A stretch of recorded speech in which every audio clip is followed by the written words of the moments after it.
बिस्मिल्लाहिर्रहमानिर्रहीम।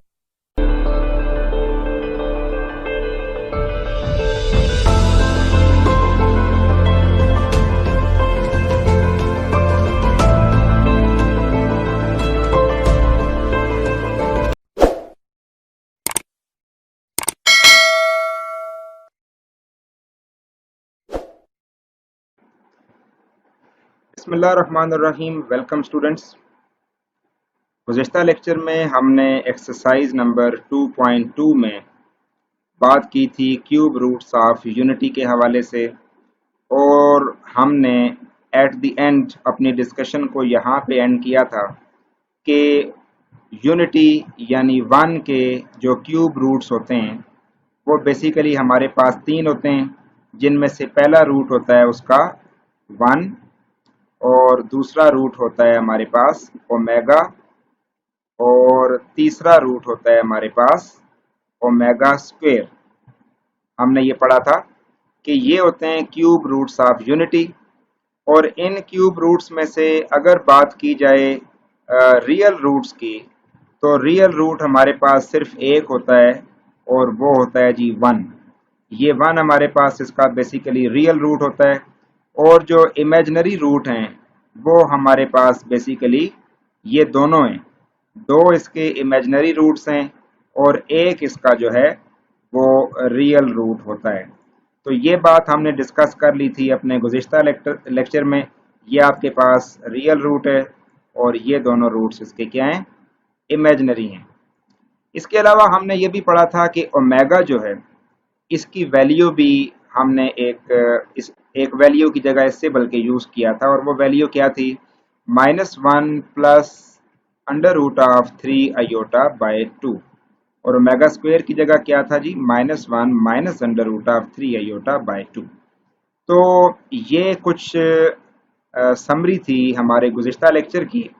आज हम क्यूब रूट्स ऑफ यूनिटी पे ही अपनी डिस्कशन को मजीद थोड़ा सा आगे बढ़ाते हुए इसके हवाले से दो प्रॉपर्टीज को डिस्कस करेंगे। पहली प्रॉपर्टी आपके सामने मौजूद है, जिसमें लिखा है कि the sum of all cube roots of unity is always 0। यानी अगर हम क्यूब रूट्स ऑफ यूनिटी का सम ले लें, यानी ये जो तीन चीजें हैं आपके सामने, अगर आप इन तीनों का सम कर लें, सम मीन्स अगर आप 1 plus omega plus omega square कर लें, तो आपके पास ये किसके इक्वल आएंगे, ये जीरो के, ऑलवेज इक्वल टू जीरो, यानी कि ये चीज जीरो के इक्वल आएगी। ये प्रॉपर्टी है, इसको आप एज अ फार्मूला इस्तेमाल कर सकते हैं, इसको याद कर सकते हैं। जैसे दीगर फार्मूले आपको याद हैं, इस तरह ये भी अपनी डिक्शनरी में ऐड कर लें। 1 प्लस ओमेगा स्क्वायर, जो कि बेसिकली ये सम ऑफ क्यूब रूट को शो कर रहा है, ये हमेशा इक्वल टू जीरो होता है। ठीक है बेटा, तो ये जो आपने प्रॉपर्टी नंबर 1 पढ़ी है, ये जो स्टेटमेंट आपके सामने लिखी है, ये एक जनरल स्टेटमेंट के तौर पे आपसे कहीं भी पूछी जा सकती है। इवन समटाइम ये एमसीक्यूज में आ जाती है कि sum of all cube roots of unity is always dash, तो आपको बताना पड़ता है कि ये जीरो के इक्विवेलेंट होती है। खैर बस, अब हम इस प्रॉपर्टी को जस्ट हम पढ़ तो चुके हैं, लेकिन अब हम इसको प्रूव भी कर लेते हैं, ताकि हमें समझ आ जाए और हमें ये बात कंफर्म हो जाए तसल्ली के साथ कि वाकई ये बात ट्रू है, और इस बात को हम आइंदा के बाद फिर यूज भी करेंगे। ठीक है, तो ये आपके सामने जी इसका प्रूफ मौजूद है। जैसे कि आप देख रहे हैं, 1 plus omega square is equal to, इसकी जगह आपने 1 यूज किया, 1 की जगह 1 ही है, और ओमेगा की जगह ये ओमेगा की वैल्यू आपको पता है, ओमेगा स्क्वायर की जगह ओमेगा स्क्वायर की ये वैल्यू आपने ये यहाँ पे पुट कर दी है। ठीक है स्टूडेंट्स, अब हमने ऐसे किया कि इनका एलसीएम ले लिया। आपको पता है इसके नीचे कुछ नहीं है, तो हम 1 लगा सकते हैं। आप इनका एलसीएम ले लेंगे, एलसीएम लेंगे तो आपके पास यहाँ पे 2, फिर ये प्लस माइनस मिल जाते हैं, माइनस आ जाएगा, 1 plus under root of 3 iota, फिर ये -1 minus under root of 3 iota by 2 आ जाएगा। फिर आपको पता है कि ये जो plus under root of 3 iota है और minus under root of 3 iota है, ये कैंसिल हो जाएगा। इसी तरह -1 और -1 -2 होता है, ये +2 के साथ कट जाएंगे।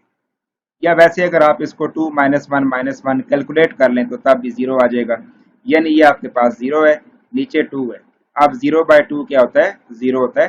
तो यूं हमने इस प्रॉपर्टी को क्रॉस चेक कर लिया, इसको वेरीफाई करके चेक कर लिया कि हमेशा जो क्यूब रूट्स ऑफ यूनिटी हैं उनका जो सम है वो सम हमेशा किसके इक्वल होता है? 0 के इक्वल होता है।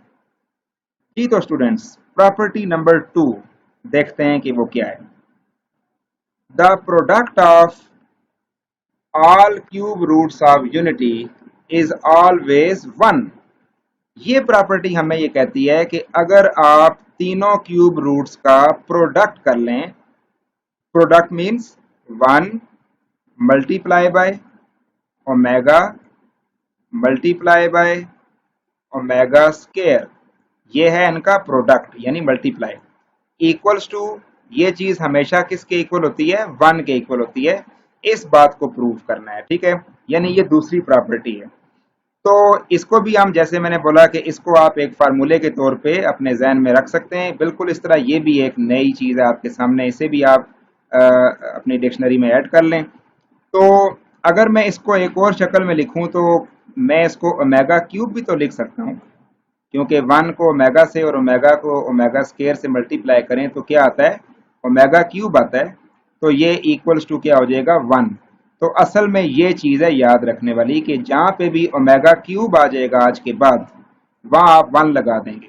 जैसे आपको पता है ना, iota square is equal to -1 हम लगा सकते हैं, तो इसी तरह ये भी याद रखें कि omega cube is equal to 1 लगाया जा सकता है। ठीक है, तो ये बेसिकली ये किस बात को शो कर रहा है कि ये क्यूब रूट्स ऑफ यूनिटी का जो प्रोडक्ट है वो 1 है। अब हम इसको, इस प्रॉपर्टी को क्रॉस चेक करने के लिए हम इसको थोड़ा इसका प्रूफ देख लेते हैं। देखें स्टूडेंट्स, 1 इंटू ओमेगा स्क्वायर है। अब ये 1 इसी तरह ओमेगा की वैल्यू ये पुट की और ओमेगा स्क्वायर की पुट की। अब आपको पता है कि इन दोनों को हमने तीनों को इधर मल्टीप्लाई का साइन बीच में देना है, या कोई साइन ना लगाएं तब भी मल्टीप्लाई होता है। यहाँ पे हम प्लस यूज कर रहे थे लेकिन यहाँ पे कुछ भी यूज नहीं करेंगे। अब आप देखें कि इधर एलसीएम तो नहीं ले सकते हम, क्योंकि एलसीएम लेने के लिए दरमियान में प्लस या माइनस होना चाहिए। इधर तो एलसीएम लिया था लेकिन यहाँ तो ये मल्टीप्लाई हो रहे हैं, इसलिए एलसीएम हम नहीं ले सकते, बल्कि इनको हमने सीधा सीधा मल्टीप्लाई करना है। 1 तो चलें खत्म हो जाएगा, जब ये दोनों आपस में मल्टीप्लाई होंगे, ये टर्म और ये वाली टर्म, तो इनके लिए फार्मूला लगेगा a प्लस बी और a माइनस बी वाला, जो कि a square minus B square के इक्वल होता है। ये चीज आपके पास a है, ये आप a बना सकते हैं और इसको आप b कंसीडर कर सकते हैं। इसी तरह ये भी हमारे पास a है और इसको भी हम b कंसीडर करेंगे। अब आप देखें ये a plus B, a minus B लिखा हुआ है। अब देखें ये -1 का स्क्वायर 1 आ गया, माइनस इसी तरह स्क्वायर रूट ऑफ 3 का जब स्क्वायर करेंगे तो वो तो कट जाएगा, सिर्फ 3 बचेगा। अब योटा का स्क्वायर करेंगे तो वो -1 आ जाएगा। उसके बाद आगे देख लें, सिंपल है कि 1 + 3/4 है, 4/4, और 4 और 4 जब कैंसिल होता है तो क्या बचेगा? 1। तो ये आपने प्रूव कर लिया कि ओमेगा क्यूब हमेशा क्या होता है? 1 के इक्वल होता है। तो ये आपसे एक तो मैंने बोला कि एमसीक्यूज के तौर पे ये क्वेश्चन पूछा जा सकता है, लेकिन सम टाइम आपसे डायरेक्ट ये क्वेश्चन सॉल्व करने के लिए, प्रूव करने के लिए भी आपको कहा जा सकता है कि भाई आप प्रूव करें, prove that sum of all cube roots of unity is always 0, या prove that product of all cube roots of unity is always 1। ठीक है स्टूडेंट्स, तो ये था हमारा आज का सेकंड लेक्चर इस एक्सरसाइज के हवाले से। आई होप सो कि आपको ये क्लियर हो चुका होगा। इसके साथ ही हम अपना लेक्चर आज का यहाँ पे एंड करते हैं। अपना ख्याल रखिएगा। फी अमान अल्लाह।